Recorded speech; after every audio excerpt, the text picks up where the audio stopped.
नमस्कार, मैं हूं श्रद्धा। आप देख रहे हैं न्यूज़ 18 मध्य प्रदेश छत्तीसगढ़। विकास दुबे गिरफ्तारी में अपडेट सूत्रों के हवाले से यह खबर है कि यूपी पुलिस को एक बड़ा इनपुट मिला है। विकास दुबे को रात में ले जाना खतरनाक है। अंधेरे में विकास के गैंग के लोग कर सकते हैं हमला। पूरी तैयारी से आई है यूपी पुलिस, हथियारों से लैस है यूपी पुलिस के 40 जवान। यूपी में विकास दुबे के आने को लेकर पुलिस पूरी अलर्ट पर है और पुलिस को एक इनपुट मिला है जिसके हिसाब से विकास दुबे को रात को ले जाना खतरनाक हो सकता है, इसलिए पूरी तैयारी के साथ आई है यूपी पुलिस।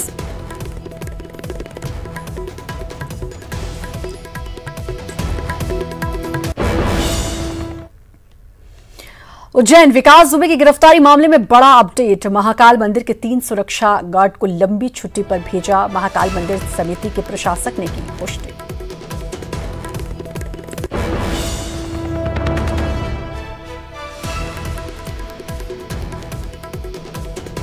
तीन सुरक्षा गार्ड को लंबी छुट्टी पर भेजा है। महाकाल मंदिर के समिति प्रशासक ने इसकी पुष्टि की है और यह बड़ा अपडेट। महाकाल मंदिर के 3 सुरक्षा गार्ड को लंबी छुट्टी पर भेजा गया है। महाकाल मंदिर के समिति प्रशासक ने इसकी पुष्टि की है।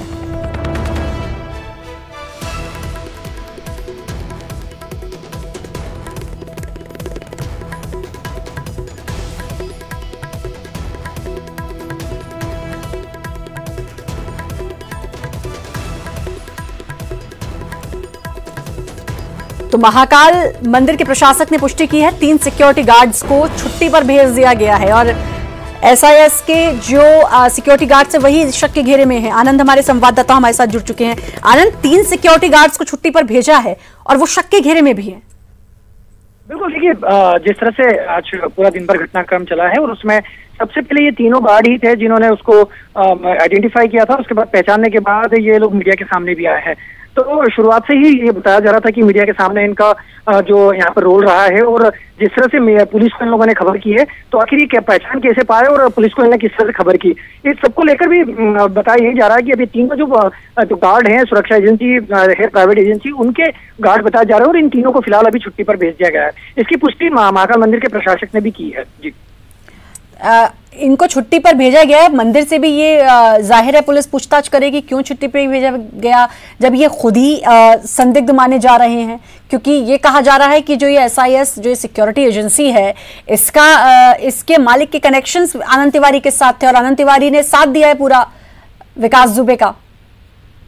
बिल्कुल, देखिए दिन भर से इस तरह की खबरें आ रही है और उज्जैन में इनका कनेक्शन साफ तौर पे दिखाई दे रहा है। पुलिस से आज हमने ये सवाल किया था शाम को प्रेस मीटिंग में भी, तो उन्होंने भी साफ तौर पे कहा है कि उज्जैन में जिस तरह से ये आया है, सरेंडर यहाँ पे किया है, तो कुछ न कुछ कनेक्शन जरूर है उज्जैन में इसका। फिलहाल आज उनका जो पूरा फोकस था कि उसको यहाँ से किसी भी तरह से निकाल के यूपी पुलिस को सौंपना था विकास दुबे को, और आज दिन भर पुलिस उससे छानबीन भी करती रही। लेकिन पुलिस ने ये साफ तौर पर कहा है कि कोई इस तरह से यहाँ पर वो आ कैसे गया और यहाँ पर आने के बाद महाकाल मंदिर में दर्शन करने चले गया, जिसके बाद जो सुरक्षा कर्मियों ने उसकी पहचान की है। तो इस पूरे मामले को लेकर फिलहाल पुलिस बात यही कह रही है कि जल्द से जल्द इस बात में खुलासा करेगी कि किन किन लोगों की इस पूरे घटनाक्रम के लिए भूमिका रही है। जी बिल्कुल, तो अब पुलिस को इन सवालों के जवाब ढूंढने हैं कि आखिर क्या हुआ, कैसे विकास दुबे आया और अब इन सिक्योरिटी गार्ड्स की क्या भूमिका है। शुक्रिया आपका आनंद तमाम जानकारी देने के लिए।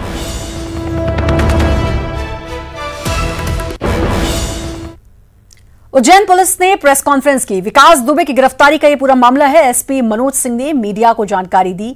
सुरेश माली ने सबसे पहले पुलिसकर्मी को सूचना दी थी कि दर्शन करने के बाद निकलने वाले रास्ते पर पकड़ा गया विकास, तो विकास दुबे को यूपी एसटीएफ को सौंप दिया गया है। यूपी एसटीएफ विकास को लेकर रवाना हो गई है। उज्जैन पुलिस ने पूरी पारदर्शी कार्रवाई की है। विकास के उज्जैन कनेक्शन के बारे में जांच की जा रही है। आपको बता दें कि मीडिया के सवालों से बचते रहे एसपी मनोज सिंह। दुबे की गिरफ्तारी उज्जैन से हुई। उज्जैन के SP Manoj Kumar Singh news 18 India के साथ है। सर, ये गिरफ्तारी या सरेंडर?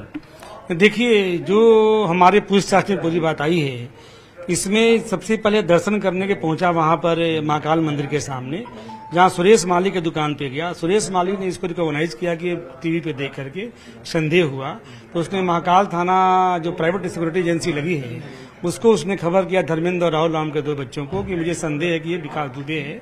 उसके बाद वो दर्शन करने अंदर चला गया अंदर जाने के बाद जब निर्गम द्वार से निकल रहा था तो हमारे महाकाल चौकी के अधिकारियों को भी खबर लगी।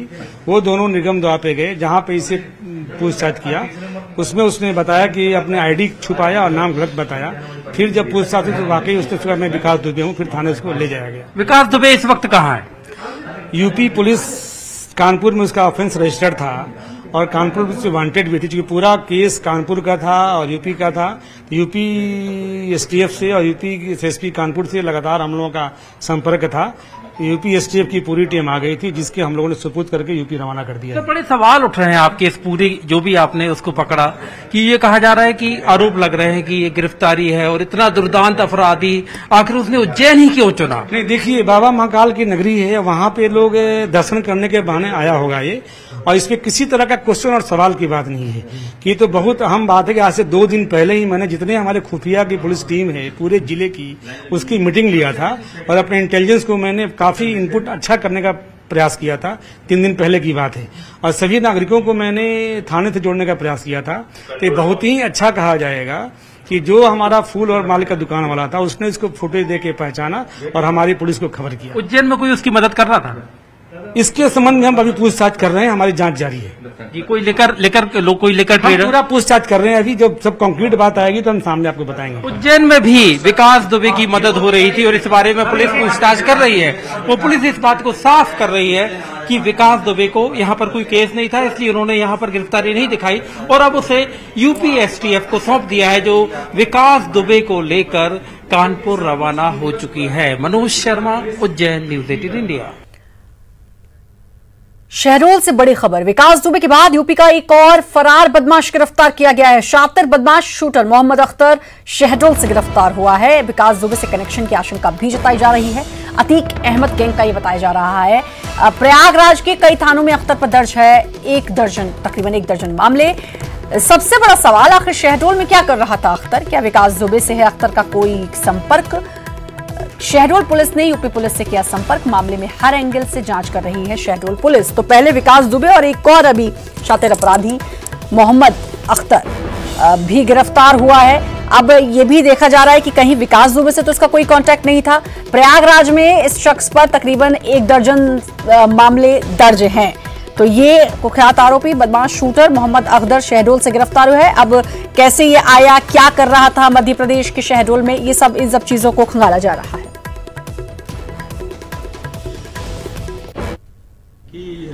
सुहागपुर थाना क्षेत्र में एक इलाहाबाद का एक कोई क्रिमिनल आकर रुका है। उस सूचना के आधार पर हमने वहां दबिश दी और दबिश के दौरान हमें मोहम्मद अख्तर नाम का एक व्यक्ति हिरासत में लिया है। हमने उससे पूछताछ चल रही है। अभी तक जो प्राथमिक तौर पे हमें जानकारी प्राप्त हुई है, यह इलाहाबाद में प्रयागराज जिला में अतासुइया थाने का निवासी है और इसके विरुद्ध वहाँ लगभग 10-12 अपराध पेंडिंग है। ये जानकारी प्राथमिक तौर पर हमें पड़ा है और इसमें हम यूपी पुलिस से संपर्क में हैं। उनसे विस्तृत जानकारी एकत्र की जा रही है कि क्या इसकी आपराधिक पृष्ठभूमि है और इसका यहाँ शहडोल में आने का क्या कारण रहा है। इस संदर्भ में विस्तृत पूछताछ की जा रही है। प्रतीक हमारे संवाददाता हमारे साथ जुड़ चुके हैं। प्रतीक, एक और बदमाश यूपी का एमपी में गिरफ्तार हुआ है और अब कनेक्शन तलाशा जा रहा है कि कहीं विकास दुबे से तो इसका कनेक्शन नहीं। बिल्कुल श्रद्धा, देखिए दोपहर में ही न्यूज़ 18 ने इस खबर को प्राथमिकता के साथ दिखाया। तो सबसे पहले हमने ये बताया था कि शहडोल में सुबुगाहट तेज है, कोई बड़ा फरार आरोपी वहां पकड़ा गया है और देर रात होने तक पुलिस ने अब इसकी पुष्टि करी है। आपको बता दूं कि उत्तर प्रदेश का ये भी एक बड़ा कुख्यात फरार आरोपी है, जिससे 12 मामले दर्ज हैं। प्रयागराज का ये रहने वाला है और अतीक अहमद का दरअसल ये बताया जा रहा है, मोहम्मद अख्तर इसका नाम है और ये भी शहडोल में ही मिला है। अब कहीं ना कहीं आप समझिए कनेक्शन किस तरीके से मिल रहा है कि विकास दुबे का साला जो कि शहडोल में रहता है और मोहम्मद अख्तर जो कि यूपी का रहने वाला वो भी शहडोल में मिलता है। इस बीच 3 दिनों से लगातार विकास दुबे भी एमपी में रहा। मोहम्मद अख्तर जो कि यूपी का ही रहने वाला है, बदमाश भी है, शार्प शूटर है, आखिर वो यहाँ पर क्या कर रहा था? तो अब जो है सवाल दर सवाल, कड़ी दर कड़ी जुड़ती जा रही है और मध्य प्रदेश पुलिस के सामने एक बड़ी चुनौती होगी। फिलहाल शहडोल पुलिस ने यूपी पुलिस से संपर्क किया है और पूरी जानकारी उन्हें दी है और कौन कौन से मामलों में अख्तर फरार है इस तमाम बातों की पतासाजी फिलहाल की जा रही है। अभी हाल फिलहाल शहडोल से गिरफ्तार कर लिया है और एसपी सचिन शुक्ला ने बताया है कि विकास दुबे से कनेक्शन के भी पहलू पर ये जांच करेंगे। फिलहाल पुष्टि तो नहीं की है, लेकिन हाँ ये बात उन्होंने जरूर स्वीकारी है कि उस बात की और लिंक की विकास दुबे से क्या इनका कोई जान पहचान थे, कोई संपर्क हुआ था इन बीते 7 दिनों में। इस बात की भी जांच दरअसल पुलिस यहाँ पर करेगी और यूपी पुलिस को भी सूचना देती है, तो अनुमान है कि कल शायद यूपी पुलिस भी शहडोल पहुंच सकती है। और प्रतीक, इसके अब मोहम्मद अख्तर के गिरफ्तार होने के बाद एक और बात जो हम सुबह से कह रहे हैं कि इतना सेफ जोन मानते हैं कि अपराधी मध्य प्रदेश को कि सीधे उठकर आसानी से मध्य प्रदेश में आ जाते हैं। बिल्कुल, मेरी अगली बात श्रद्धा वही थी कि क्या उत्तर प्रदेश के बदमाशों की पनाहगाह मध्य प्रदेश एमपी बना हुआ है, क्योंकि विकास दुबे का मिलना, इस बीच मोहम्मद अख्तर का मिलना, बड़े बड़े मामलों में दरअसल ये आरोपी फरार हैं। क्या और भी यूपी के बदमाश मध्य प्रदेश को अपनी पनाहगाह बनाए हुए हैं? अब एक बड़ी चुनौती मध्य प्रदेश पुलिस के सामने है। बेशक मैंने इस बात को आज कहा भी था कि कई सवाल जो है, विकास दुबे तो एमपी छोड़ के चले गए, लेकिन कई ऐसे अनसुलझे सवाल हैं और पुलिस की परेशानी बढ़ाकर वो चले गए हैं। अब चुनौती के रूप में इन तमाम मामलों को मध्य प्रदेश पुलिस को देखना होगा और ये खोजबीन भी करनी होगी, कहीं ऐसा तो नहीं कि और भी यूपी के बदमाश मध्य प्रदेश में छुपे हुए हैं। बिल्कुल, ये अब ये पुलिस का काम है कि आगे भी खंगाले कि और कितने बदमाश हैं जो मध्य प्रदेश में आकर छिपे हुए हैं। और अगर इसी तरह मध्य प्रदेश में आकर बदमाश छिपते रहे तो फिर जाहिर सी बात है कि मध्य प्रदेश का क्या होगा, वहां के लॉ एंड ऑर्डर का क्या होगा और जनता की सेफ्टी का क्या होगा। इस तरफ जरूर अब पुलिस को ध्यान देना होगा। बहुत बहुत शुक्रिया आपका प्रतीक, तमाम जानकारी देने के लिए।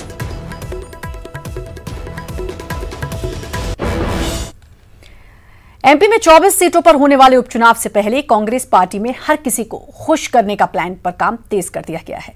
कांग्रेस में प्रदेश पदाधिकारियों से लेकर जिला स्तर और ब्लॉक के स्तर तक नियुक्तियों का पिटारा खोल गया है। भोपाल कांग्रेस दफ्तर से हर दिन 50 से 100 नियुक्तियों के आदेश जारी हो रहे हैं। अब तक 35 से ज्यादा सचिव, सहसचिव और महामंत्री पद की नियुक्तियों के आदेश जारी हो चुके हैं। भिंड, ग्वालियर, चंबल इलाके में ही जिला संगठन को मजबूत बनाने के लिए 500 से ज्यादा नियुक्तियां हो चुकी हैं। भिंड अकेले में 200 से ज्यादा पदाधिकारी नियुक्त हुए हैं।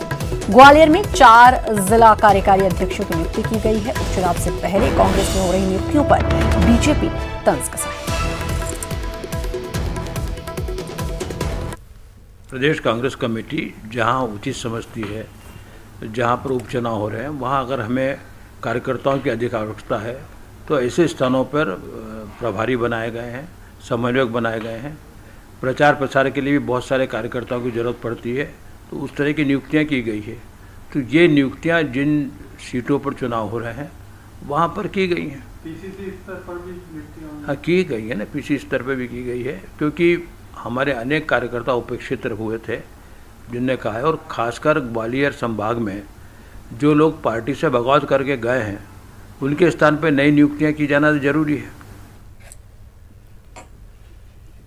रीवा जिला मुख्यालय से 40 किलोमीटर की दूरी पर स्थित बदवार पहाड़ में एशिया का सबसे बड़ा सोलर पावर प्लांट बनाया गया है, जिसकी बिजली उत्पादन क्षमता 750 मेगावाट की है। कल प्रधानमंत्री Narendra Modi solar power plant का वीडियो कॉन्फ्रेंसिंग के जरिए लोकार्पण करेंगे, जिसको लेकर तैयारियां पूरी कर ली गई हैं।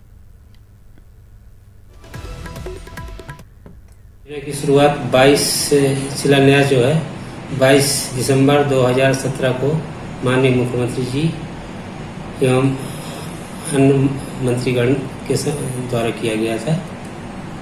मध्य प्रदेश और देश को इससे क्या लाभ होगा? जो इस 750 मेगावाट से जो बिजली पैदा हो रही है उसका 24% हिस्सा जो है दिल्ली मेट्रो को दिया जा रहा है। बाकी 76% बिजली जो है मध्य प्रदेश में उपयोग हो रही है, जो कि समस्त ग्रामों और समस्त जिलों में उपलब्ध होती है। वक्त एक छोटे से ब्रेक का जल्द हासिल। ब्रेक के बाद एक बार फिर से आपका स्वागत है। जबलपुर कोरोना के केस बढ़े हैं। आज मिले कोरोना के 21 नए मामले। कोरोना संक्रमित मरीजों का आंकड़ा बढ़कर हुआ 496।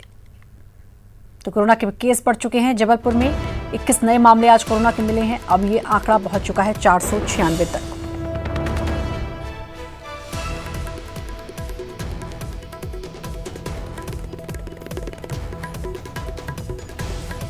कोरोना के केस जबलपुर में मिले हैं 21। आज केस बढ़े हैं, 496 पहुंच चुका है आंकड़ा। लगभग 500 के आसपास का ये आंकड़ा। प्रतीक जुड़ चुके हैं हमारे साथ, हमारे संवाददाता। प्रतीक, लगातार केस बढ़ रहे हैं, अब ये मामला तकरीबन 500 के आसपास पहुंच चुका है। देखिए बिल्कुल श्रद्धा, बेशक 500 के आंकड़ा छूने के कहीं ना कहीं आमादा हो चुका है और शायद कल तक मेरे ख्याल से 500 के पार होगा ये आंकड़ा। और जब से किल कोरोना अभियान चला, लगातार कट टू कट जो स्क्रीनिंग चल रही, रोजाना 600 सैंपल लिए जा रहे हैं। और अब तक जब से 20 मार्च से जब पहला केस आया था वो मध्य प्रदेश में जबलपुर शहर में ही आया था, कभी भी एक सिंगल दिन में 21 मामले नहीं आए हैं। आज रिकॉर्ड जो पॉजिटिव केसेस हैं वो रिकॉर्ड किए गए हैं जबलपुर के लिहाज से अगर बात की जाए। कल अपर आयुक्त हैं जो नगर निगम के थे, आज एक पुलिस इंस्पेक्टर है, सब्जी वाली की बेटी है। तो क्रीमी लेयर से लेकर के नीचे तबके तक कोई भी अब कोरोना से नहीं बचा। और बेशक शहरवासियों के लिए चिंता का विषय है कि अब उन्हें बेहद सावधानी बरतनी पड़ेगी। वहीं अंकुश लगाने की ओर भी प्रशासन विचार कर रहा है। शायद शनिवार और रविवार 2 दिन लॉकडाउन का आशंका जो है वो कलेक्टर आज बता चुके हैं कि अगर जरूरत पड़ी तो 2 दिन का लॉकडाउन, कंप्लीट लॉकडाउन शहर में जल्द लागू किया जाएगा। श्रद्धा, बिल्कुल। और देखते हैं, क्या पता शहर में कंप्लीट लॉकडाउन हो जाए, क्योंकि प्रतीक अलग अलग राज्यों की अगर बात करें तो वहां पर लॉकडाउन किया जा रहा है। यूपी में भी अब 10 से 13 तक लॉकडाउन हो चुका है, तो हो सकता है कि बाकी जगहों को देखते हुए यहां पर भी लॉकडाउन किया जाए ताकि थोड़ा सा कम हो सके ये आंकड़ा।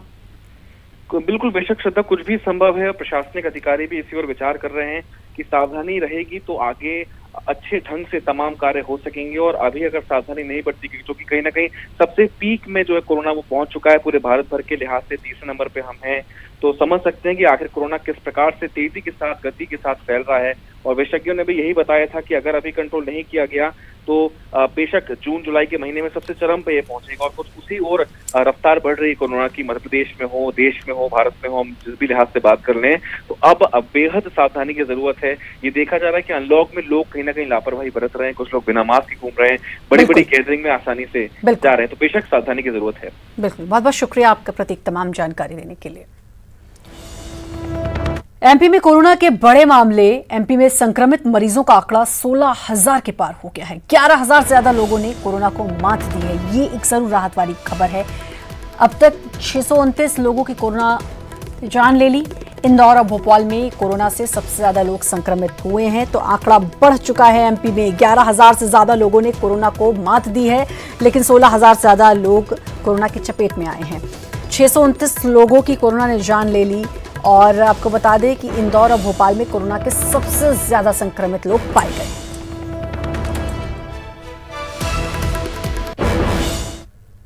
खबर सागर से, जहां पुलिस ने वन विभाग की चौकी पर हमला कर लूटपाट करने वाले 7 आरोपियों को गिरफ्तार कर लिया है। साथ ही लूटे गए सामान को भी बरामद कर लिया है। दरअसल 3 और 4 जून की रात कार सवार 7 आरोपियों ने नौरादेही अभ्यारण्य के अखीखेड़ावन चौकी पर फायरिंग की। वहां मौजूद फॉरेस्ट गार्ड से 5,000 नगद और वायरल सेट लूटकर फरार हो गए थे।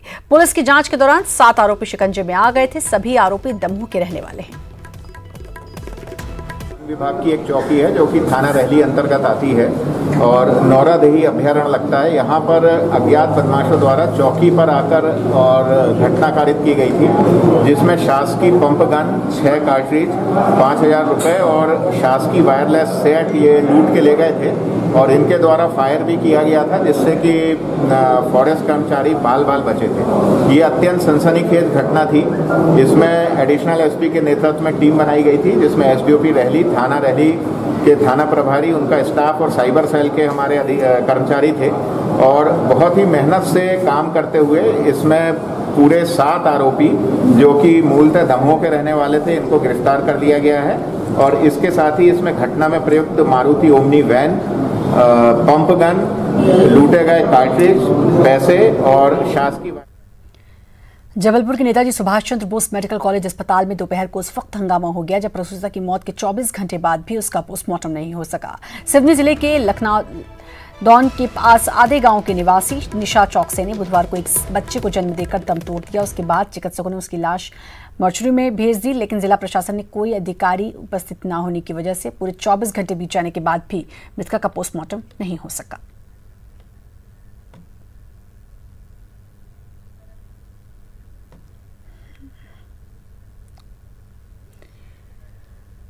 केविन केयर ने अपने हेयर प्रोडक्ट इंडिका का नया विज्ञापन जारी किया है, जिसमें अक्षय कुमार ने मुख्य भूमिका निभाई है। इंडिका इजी से केवल 10 मिनट में बाल कलर हो जाते हैं, वो भी बिना किसी मदद के। इंडिका इजी में अमोनिया का इस्तेमाल नहीं किया गया। इसे किसी शैम्पू की तरह बाल में लगाना है और 10 मिनट में धो लेना है। इसमें है आंवला भी, हिबिस्कस भी, no ammonia, no tension, gloves लगा के मिक्स करो, शैम्पू जैसे आसानी से खुद अप्लाई करो, 10 मिनट बाद वॉश करो, फुल कलर। अब 10 मिनट में खुद कलर करो। Indica easy, take it easy. एक और इसी के साथ फिलहाल इस बुलेटिन में इतना ही। बाकी खबरों के लिए लगातार बने रहिए न्यूज़ 18 मध्य प्रदेश छत्तीसगढ़ के साथ।